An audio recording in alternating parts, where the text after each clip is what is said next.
ऐसा तो सबको 100% है कि राजीव दीक्षित जी की प्राकृतिक मृत्यु तो नहीं हुई। जिस आदमी को डायबिटीज नहीं था, जिस आदमी को किसी भी प्रकार का डायबिटीज नहीं था, जिस आदमी को ब्लड प्रेशर नहीं था, जिस आदमी को हाइपरटेंशन नहीं था, जिस आदमी को किसी भी प्रकार का रोग नहीं था, वो आदमी संसार से अलविदा हो गया।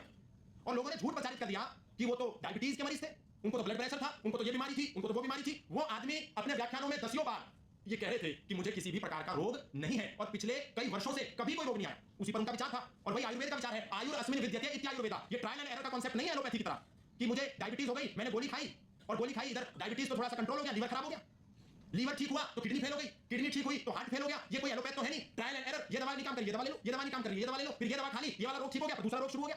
तो आयुर्वेद ऐसा नहीं है। आयुर्वेद का मूल सिद्धांत ही है आयुर्अस्मिन् विद्यते इत्यायुर्वेदा, कि जो ऐसा जीवन जीना कि आयु बढ़ जाए, यही आयुर्वेद है।